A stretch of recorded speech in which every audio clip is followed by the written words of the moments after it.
우리가 글 종류가 여러 가지가 있는데요. 예를 들어서 설명문이 있습니다. 그리고 논설문이 있죠. 때로는 우리는 기행문을 쓰거나 보기도 합니다. 그 다음에 일상에 있는 감동이나 깨달음을 얻었을 때는 수필을 쓰기도 해요. 일상의 어떤 내용을 읽고 쓰기도 하고, 시를 쓰기도 하고, 우리는 다양한 종류의 글을 쓰고 또 봅니다.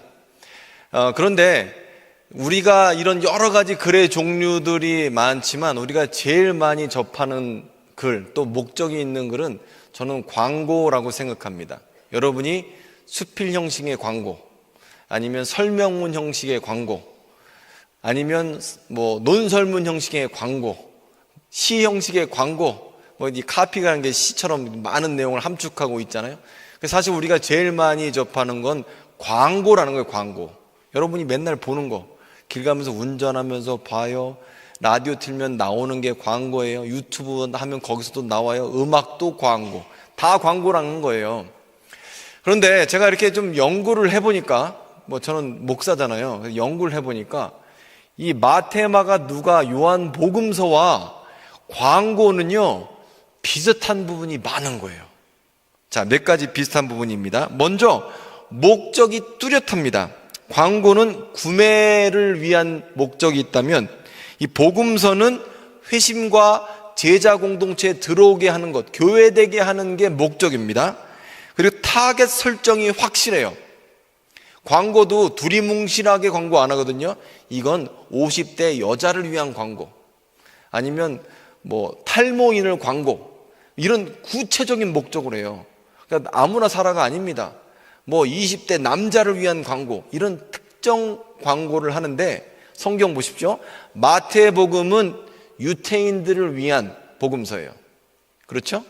또 누가복음, 마가복음은 이방인 공동체를 위한 복음서입니다. 구체적인 거죠. 뿐만 아니라 다양한 이 가치 제안을 합니다. 우리는 마케팅을 할 때 가치 제안을 하거든요. 당신이 이걸 사면 이런 가치를 얻게 될 겁니다. 이 가치 제안을 하게 되는데, 성경도 마찬가지인데 가치 제안을 합니다. 예수님이 누구신가? 예수님의 정체성, 하나님의 아들 되심, 하나님 나라에 대한 약속, 그리고 구원받음, 가치 제안을 하고 있는 것이죠. 그리고 여러 가지 이 차별적인 포지셔닝, 이게 무슨 소리냐면, 바리새인이 말하는 가르침과 예수님의 가르침은 얼마나 차별리를 갖고 있는가를 설명해요, 성경이.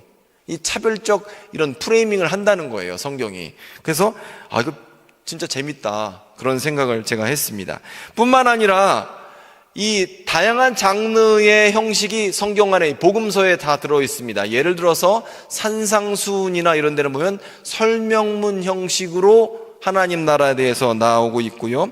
제자들의 체험이라는 것은 수필 형식으로 나와 있습니다. 이것도 광고로 따지면 사용자 후기로도 우리가 해석할 수 있어요. 그리고 기행문 형식의 글도 있어요. 예를 들어서 마가복음이 그렇습니다. 마가복음은 시골에 있던 갈릴리 시골에 있던 예수님이 예루살렘으로 상경하는 얘기가 마가복음 얘기입니다. 기행문 형식으로 갖고 있고요. 그 다음에 사건 중심으로, 우리는 또 이 마케팅 할 때 보면 이벤트를 하지 않습니까? 사건 중심으로도 묶여져 있는 게 이 성경 이야기입니다. 자, 그런데 어떤 게 가장 효과적인가? 어떤 방식으로 하는 게 가장 효과적이냐 이거죠. 예수님이 자신의 부활 소식을 제자들에게 전할 때 어떤 형식과 방법으로 가셨는가, 오늘 거기를 좀 알아보자라는 것이죠. 자, 여러분, 우리가 부활 사건이 기독교 역사에서 가장 중요한 사건인 것을 인정하고 있어요. 그래서 부활 사건이 빠진다면 기독교는 존재하지 않습니다. 가장 중요한 얘기가 부활 사건입니다. 그런데 이 부활 사건을 다룰 때 예수님은 특별한 방법을 사용하셨다는 거예요. 그리고 사람마다 다른 방법을 사용하셨어요. 오늘 본문을 볼까요? 먼저 제자들이 등장하게 되는데, 이 제자들이 어느 날 시골로 가기 시작했느냐 그러면 예수님이 부활한 날 시골로 갑니다. 그래서 우리가 오늘 13절부터 읽었지만 12절 이상 그 부분을 읽게 되면 시몬 베드로 얘기도 나오고 그렇습니다. 부활하신 것, 예수님이 시신이 없어졌다 봤다는 소식을 듣고 제자들은 지금 어떻게 해요? 엠마오로 내려가고 있어요. 예루살렘은 시온 산이에요. 내려가면 시골로 가는 거고 올라가면 예루살렘 올라가는 겁니다. 자, 내려가고 있습니다. 그때 예수께서 어떻게 하시냐면 제자들에게 찾아가세요. 예수님의 방법은 첫 번째로 찾아가는 방법입니다. 예수님은요, 왜 안 오냐 이렇게 얘기하시는 게 아니라 제자들이 있는 곳으로 직접 다가가셔서 말씀을 하세요. 이렇게 물어보십니다. 너희들이 지금 무슨 얘기를 하고 다니고 있느냐, 가고 있느냐 이렇게 물어보세요. 이 중요한 점이 이거예요. 예수님은 물어보신다는 거죠. 그 얘기는 들으신다는 겁니다. 성경에서요, 이게 너무 중요한 것 같아요. 여러분, 우리가 사람들하고 대화를 하지만 우리는 안 들어요. 듣는 척합니다. 안 들어요. 보통 누가 얘기를 하면 그런가 보다, 그리고 각자 자기가 하고 싶은 얘기하고 대화가 끝나는 경우가 많지, 그 사람의 말을 진짜 듣는 사람이 많이 없습니다. 그런데 예수님은 먼저 제자들에게 찾아가시고, 보십시오, 성경에 17절 말씀, 예수께서 이르시되 너희가 길 가면서 서로 주고 받고 하는 이야기가 무엇이냐 하시니 두 사람이 슬픈 빛을 띠고 머물러 서더라. 그 한 사람인 글로바라 하는 자가 대답하여 이르되 당신이 예루살렘에 체류하면서도 요즘 거기서 된 일을 혼자만 알지 못하느냐? 무슨 일이냐? 예수님이 물어보시자 나사렛 예수의 일이다. 그는 큰 선지자였는데 대제사장과 관리들이 사형 판결에 넘겨주었다. 뿐만 아니라 우리 중에 어떤 여자들이 우리를 놀라게 하였는데 시신이 없어졌다고 하더라. 새벽에 무덤에 갔다가 시체는 보지 못하고 천사들만 만났다고 하더라. 이 얘기를 예수님께 전해준 거예요. 그리고 예수님이 들으셨어요. 자, 예수님은 어떻게 하셨다고요? 다가가시고 두 번째는 들으셨다라는 겁니다. 그리고 들으시고 나서 예수님은 무엇을 하셨습니까? 들으시고 예수님은 여기에서 지금 설명을 하셨습니다. 자, 27절 한번 보면 이에 모세와 모든 선지자의 글로 시작하여 모든 성경에 쓴 바 자기에 관한 것을 자세히 설명하시니라. 예수님이 어떻게 하셨다고요? 설명하셨다라는 겁니다. 저는 이 부분이 참 저한테 이질적으로 느껴졌습니다. 왜 그런지 한번 말씀을 드리면, 자, 보십시오. 우리는 어떤 기대하는 게 있거든요. 복음에 대해서, 부활에 대해서, 하나님 말씀에 대해서는 선포되어야 한다고 믿어요. 그래서 말씀은 선포한다. 이걸 전문 용어로 유식하게 보이려고 하면 캐리그마라는 단어를 사용합니다. 예수님의 죽으심과 부활 사건을 얘기하는 걸 복음이다, 캐리그마다 그래요. 선포적인 말씀, 그걸 우리가 캐리그마적인 말씀, 캐리그마라고 얘기를 하는데, 복음은 선포인 거예요. 선포라는 얘기는 명령입니다. 이것은 하나님의 말씀입니다, 이렇게 나가는 게 선포적인 말씀이에요. 근데 우리가 기대할 때 하나님 말씀은 선포되어야 하는 거예요. 이 선포는요, 갑이 선포자의 그 주권이 선포자에게 있습니다. 그 얘기는 뭐냐면, 여러분이 군대에서, 회사에서 여러분이 만약에 높은 사람이라면 밑에 사람한테 다 설명하지 않습니다. 설명할 필요도 없고요. 그냥 말하면 됩니다. 왜요? 여러분은 명령자고 선포자기 때문에 그렇게 하는 거예요. 설명할 수도 있죠. 근데 안 해도 큰 문제 없어요. 선포자가 주권을 갖고 있다고요. 그런데 설명은 아니에요. 설명은 내가 의리되는 겁니다. 그리고 내가 자꾸 얘기를 해줘야 돼요. 그리고 상대방이 호응 안 해주지 않습니까? 그럼 막 텐션이 뚝 떨어져요. 내가 얘기를 잘 못하나? 왜 못 알아듣지? 답답하단 말이에요. 말하는 사람이 힘든 게 설명의 방식입니다. 의리되는 방식이 설명의 방식이에요. 그런데 예수께서 성경에서 가장 중요한 사건, 하나님의 아들로서 우리의 죄를 속량하시고 부활하신 사건을 말씀하실 때 선포하고 명령하는 게 아니라 설명하셨다는 겁니다. 이게 우리의 기대치와 너무 다른 거죠.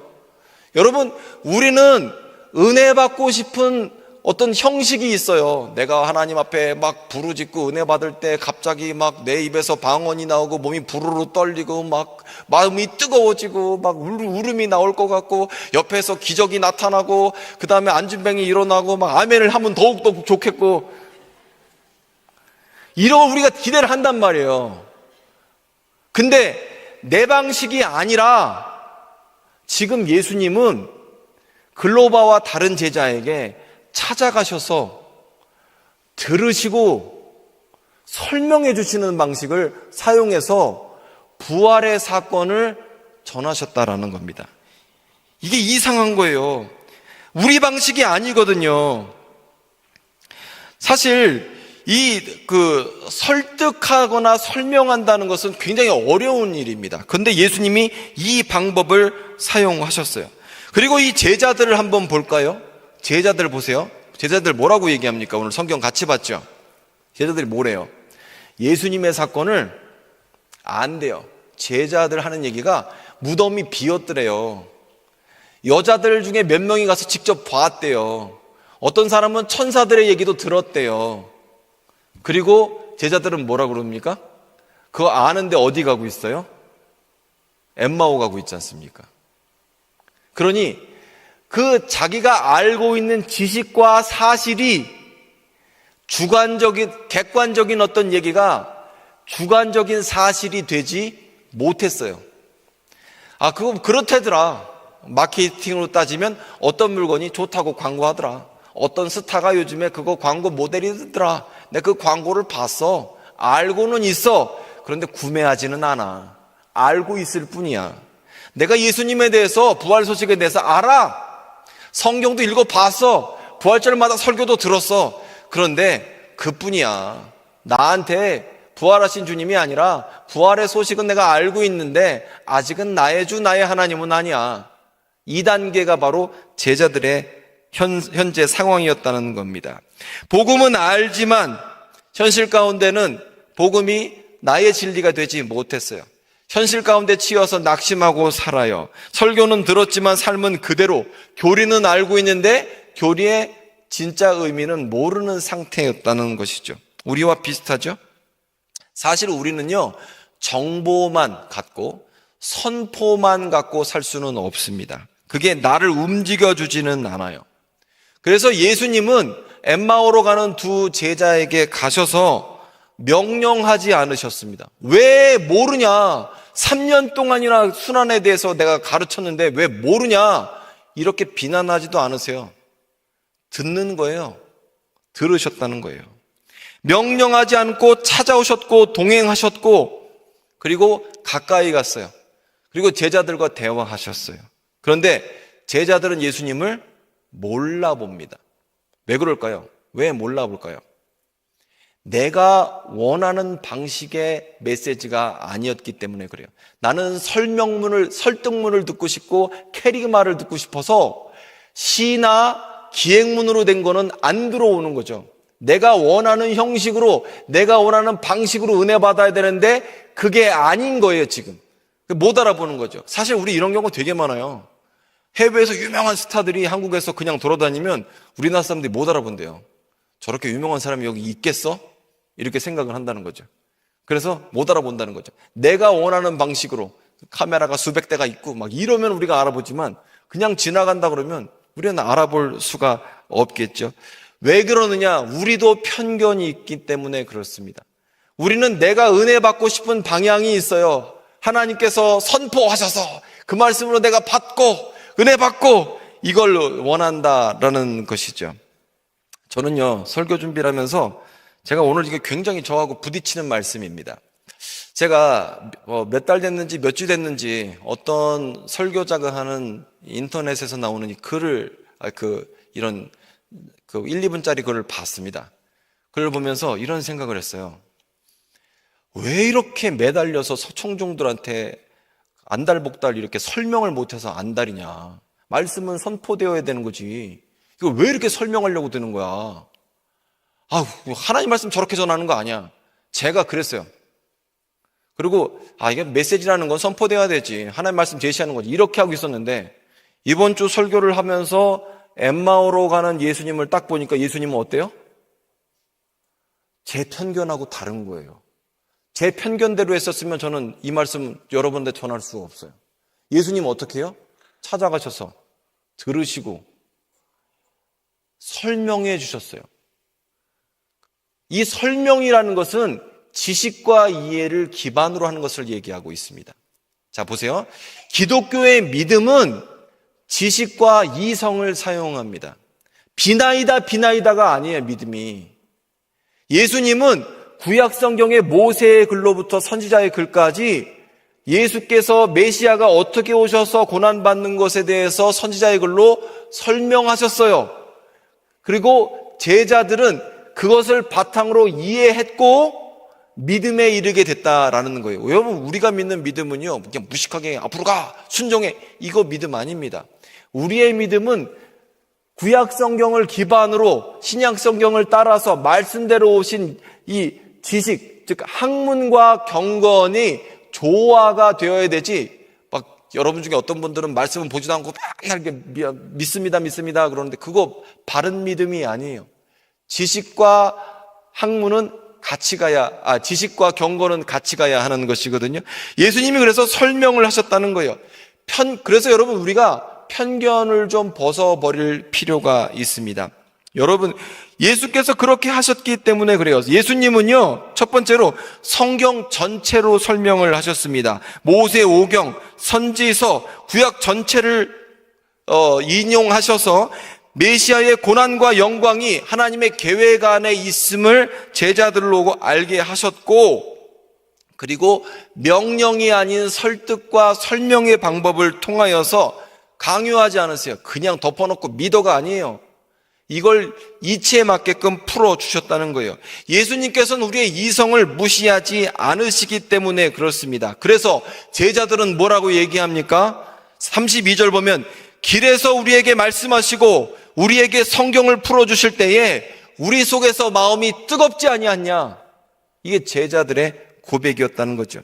마음이 뜨거워진 이유는 성경이 제대로 풀어졌기 때문에 그렇습니다. 자, 그래서 제자들은 믿게 됐고, 그리고 눈에 있던 눈꺼풀이 벗어졌다는 거예요. 그리고 예수님을 알아보게 된 것이죠. 즉, 객관적인 사실이 내가 믿어지는 주관적인 진리로 받아들여졌다라는 겁니다. 자, 그러면 이 말씀이 우리와 무슨 상관이 있느냐라는 거예요. 이 말씀이 무슨 상관이 있느냐. 여러분, 우리가 특별히 설교 시간에는요, 이 선포된 말씀, 그리고 또 막 이 캐릭만 우리가, 내 편견에 맞게끔 해서, 그렇게 듣고 싶어 해요. 우리 일상에서도 마찬가지다라는 거예요. 근데 이게 여러분의 편견이에요. 근데 이 편견이 내 옆에 계신 예수님을 못 알아보게 만든다라는 것이죠. 주님께서 나에게 말씀하셔도 그걸 못 알아듣는 것이죠. 제가 예전에 그 신학교를 들어갈 때 1년 동안 성경 공부를 했습니다. 이 신학교에 가면 성경 공부를 하는 게 아닙니다. 신학교 들어가기 전에 성경 공부를 하는데 신학생들 되기 전에 하는 성경 공부는 너무너무 힘들어요. 왜냐하면 여러분이 갖고 있는 성경을 다 외워야 됩니다. 심지어 신약은 절 단위로 다 외워요. 그리고 구약은 장 단위로 외웁니다. 제가 그 공부하던 성경 요 앞에 있으니까 한번 나중에 보세요. 그래서 우리가 성경을 갖다 딱 거기다 메모를 하고 공부를 하고 줄을 치고 막 이러면서 우리끼리 막 이걸 별명을 지어줬어요. 이 성경에 공부 열심히 한 성경, 이 두꺼운 성경, 메모 많이 한 성경을 우리는 성도 진압용 성경이라고 불렀어요. 그래서 이걸 보고 이게 내공이 있으신 전도사님이구나, 이런 걸 나타내기 위해서 우리가 이거 만든다, 이런 얘기를 우리 농담처럼 했습니다. 그런데 여러분, 그렇게 열심히 써서 공부하잖아요. 이게 도움이 되기는 해요. 그런데 제가 성경책을 좀 더 읽고 이게 시간이 되고 연차가 되다 보니까 느낀 게, 진짜 고수는 성경에 아무것도 표시하지 않습니다. 왜 그럴까요? 진짜 고수는 아무것도 안 써요. 왜냐하면 예전에 은혜 받았던 구절, 내가 예전에 은혜 받았던 단어가 지금 오늘 성경 읽을 때 때로 방해가 되기 때문에 그래요. 그래서 아무것도 쓰지 않아요. 여러분들 성경처럼 아무것도 써 있지 않아. 여러분 성경 완전히 깨끗하잖아요. 내가 신방 가서 깜짝 놀래. 너무 깨끗해서. 그래서 몇 장 피라고 그러면 안 펴져. 이게 붙어갖고 성경 산지 10년 됐는데 그냥 붙어갖고 떨어지지도 않아. 아주 진짜. 근데 고수는 아무것도 표시하지 않아요. 왜? 과거에 은혜 받았던 편견이 내 오늘 지금 하늘 양식을 받는 거예요. 오늘 양식을 방해하기 때문에 그렇다는 것이죠. 근데 여러분, 우리가 주님을 만날 때에 내가 원하는 방식으로만 만날 수는 없어요. 진짜 그렇다니까요. 주님께서 지금도 말씀을 풀어주시고 내 곁에서 내 음성을 듣기 원하시고 나와 대화하기를 원하시는데, 내가 편견이 있으면, 내가 원하는 걸 보고 싶어 하면 주님께서 옆에서 와서 대화를 하셔도 글러바와 다른 제자처럼 예수님 못 알아본다니까요. 내 편견이 있다는 거예요. 그래서 여러분, 첫 번째로 여러분 편견을 좀 내려놓을 필요가 있습니다. 여러분, 그럼 내 은혜 받는데 방해가 되는 것이에요. 그리고 뿐만 아니라 여러분이 우리 신앙에도 예수님 방식을 받아들이는 게 필요하지, 내가 원하는 방식으로는 다 되지가 않거든요. 전 설교할 때 이런 생각을 꼭 해요. 물론 설교할 때 방식이 여러 가지가 있습니다. 3대지 설교하는 분이 있고, 저는 원포인트 좋아하는데 원포인트 하시는 분도 있고, 사막 설교라는 사람이 있고, 형식이 다양합니다. 그런데 설교를 완벽하게 다 쓴다고 해서 은혜 받는 건 아니에요. 또 다 인간적인 제 한계도 있고, 또 여러분은 여러분 좋은 대로 하는데, 중요한 건 뭐냐면 예수께서 개입을 하시면 일상의 사소한 것 가운데서도 우리는 은혜를 받아요. 어떤 분은 설거지하면서도 은혜를 받아요. 어떤 분은 라디오 듣고 운전하면서도 주님과 대화를 하면서 은혜 받고 살아요. 근데 어떤 분은 자기 편견 때문에 아무것도 보이지도 않고 아무것도 들리질 않아요. 제가 지난주에 교역자 수련회를 다녀왔지 않습니까? 근데 그때 어떤 글을 보고 되게 은혜를 받았어요. 앞에 필리핀 오토바이 운전하는 사람이 등에 이렇게 써 있더라고요. It has never been luck. 행운인 적이 없었습니다. It has always been God. 이렇게 써 있어요. 그게 무슨 뜻이냐? 항상 하나님이셨어요. 즉, 한 번도 행운인 적은 없었어요. 내 인생에서. 항상 하나님이셨어요. 근데 그거를 딱 보는데 와, 너무 은혜가 되더라고. 아, 그렇지. 내 인생에서 운이 있었나? 행운이 있었나? 항상 하나님이셨지. 근데 여러분 삶에서 여러분의 편견과 방식을 걷어버리기만 해도, 여러분, 예수께서 캐리그마를 사용하신 게 아니라 설명이라는 방법, 그리고 어떤 강력한 영적 체험이 아닌 성경을 풀어주시는 방법으로 제자들에게 부활을 설명하신 것처럼, 예수께서는 우리에게 지금도 말씀하고 계시는데, 내가 지금 눈이 닫혀서 내 마음의 굳은 살 때문에 예수님을 경험하지 못할 수 있다는 것이죠. 그래서 우리에게 진짜 필요한 건 여러분, 솔직한 고백이 필요합니다. 주님, 내가 지금 엠마오로 내려가고 있습니다. 그리고 내가 예전에 때로 주님에게 은혜 받았던 어떤 요구사항과 방식과 내 어떤 경향이 있는데 그것조차도 내려놓겠습니다. 주님, 말씀을 통하여서 부활의 증인되게 하여 주십시오. 이렇게 주님 앞에 요청할 필요가 있다라는 겁니다. 말씀을 마무리하도록 하겠습니다. 여러분, 부활이라는 것은요, 단순히 선포된 명령이다, 교리다가 아니에요. 실제로 보면은 예수님하고 굉장히 인터랙티브한 그런 교감이 있었어요. 뿐만 아니라 예수님은요, 그냥 명령하고 선포한 게 아니라 제자들에게 오셔서 들으셨어요, 먼저. 그리고 풀어주셨어요. 그리고 주님과 함께 주님은 제자들과 함께 걸으셨다라는 겁니다. 여러분 삶에서도요, 지금 예수님이 계속 말씀하고 계세요. 내가 안 듣는 거지. 주님은요, 강력하게 천둥 번개처럼 말씀하시는 게 아니라 세미한 음성으로 얘기하시거든요. 내 마음속에 막 혼돈하면 안 들리죠. 하지만 내가 세미한 음성 가운데 주의 음성을 들을 수 있다는 거예요. 왜냐? 주님은 말씀하시기 때문에. 여러분, 주님께서 지금도 여러분에게 말씀하고 계십니다. 그리고 지금도 성경을 풀어서 우리의 마음을 뜨겁게 해주고 계십니다. 주님과 날마다 소통하는 여러분 되시기를 바랍니다. 그리고 그 소통으로 말미암아 삶에서 부활의 증인 되시는 여러분 되시기를 바랍니다. 기도하겠습니다.